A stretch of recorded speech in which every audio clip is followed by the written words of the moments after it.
being one of the two secret characters in the entire game, Gogo is actually probably one of the more better characters in the entire game, thanks to his ability to take up any role that the player wishes to assign him or they, depending on what you want to use. But for the most part, Gogo is actually one of the more powerful party members in the entire game you do get. This so powerful character, though, does have a few caveats, which we'll be going over this guide.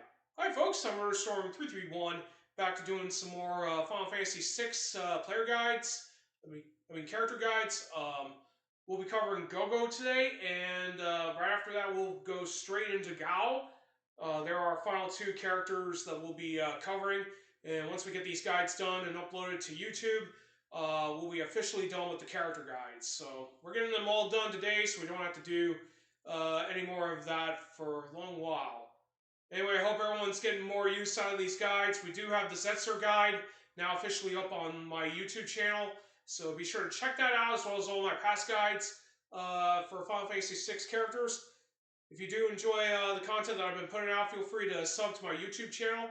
Definitely will help it grow bit by bit, as well as follow and sub my Twitch channel as well.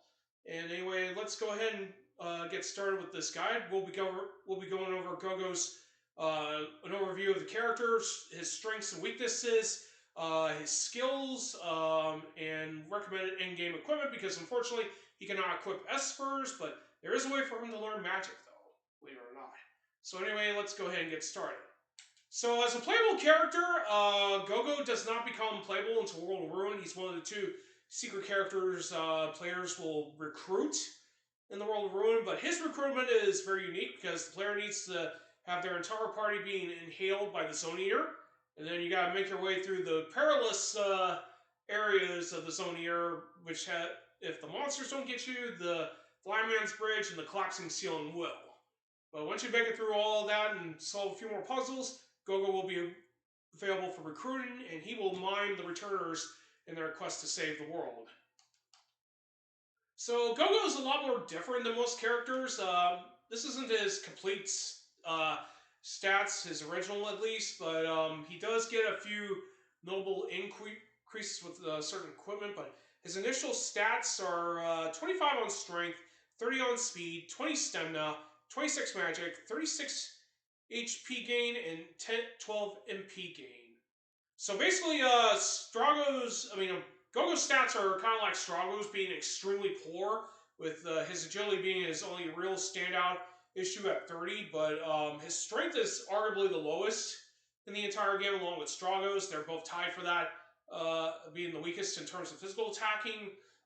His magic is the second lowest, even with equipment boosting applied, and unfortunately that prevents Gogo from being really useful in those matters. He out-edges Cyan, though Cyan can easily get his magic stat up to speed thanks to Esper gain level up bonuses, but not Gogo, which he cannot do due to his status as a secret character.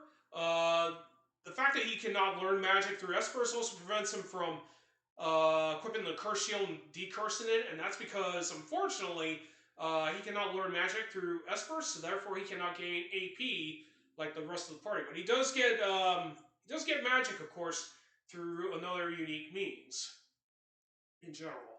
So basically, thanks to Gogo's equipment options, he's more geared for magic casting, but thanks to his versatility, he can basically take up any role regardless. He's just going to be a poor version of the party member he's going to be mimicking, but his damage output should be nearly decently high to be able to deal considerable high amount of damage. Sorry if I'm not doing very well on the speaking, I'm just not very good at it. I do try to make up for it. But anyway, for the most part, Gogo has a pretty unique set of commands, which you can do on the status screen once you get them. So basically, when you access this command on the status screen, Gogo has 3 ways of adding additional skills or abilities to his commands. You do need to apply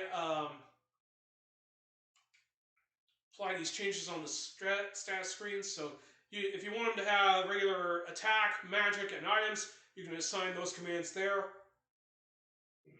Now, one unique command that Gogo does get, though, is Mimic. Mimic allows Gogo to mimic the last party member's action and basically does the same thing. So if they have a consumable item that they use, he'll mimic that. So like, let's say if Shadow threw an ice grenade at an enemy, he'll do the same. If a character decided to break a flame shield for Faraga, and Gogo mimics that, he'll do a Faraga by breaking a flame shield, even without using one that's already in the inventory. So this actually makes them pretty good to do follow-ups for targeting same elemental weaknesses and whatnot, or unleash better attacks.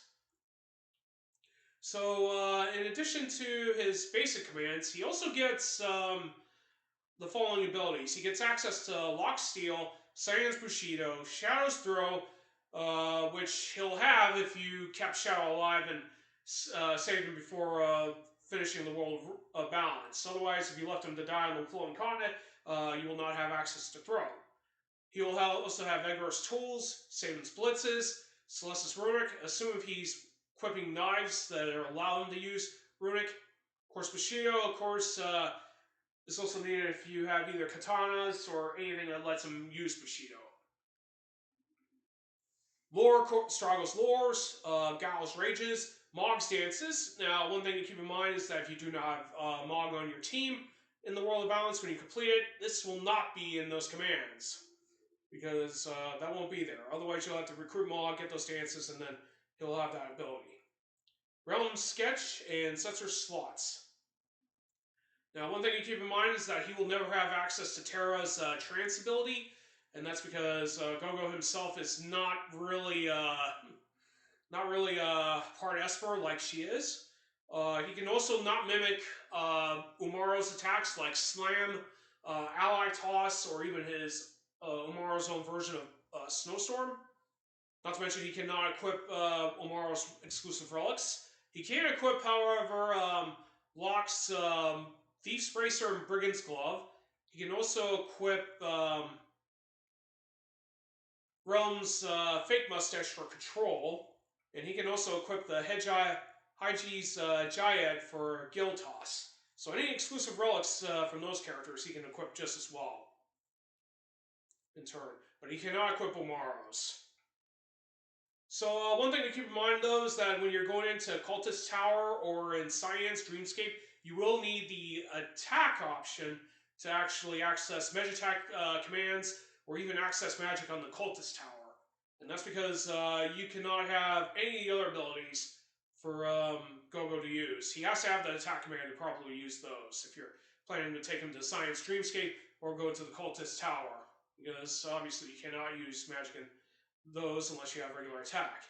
Now, Gogo cannot learn magic on his own. That really depends on the party members that he has with him. So depending on what spells they have, Gogo will have access to those 3 party members' spells added to his own. So this is the only way he gets access to magic without having to really learn it through Espers.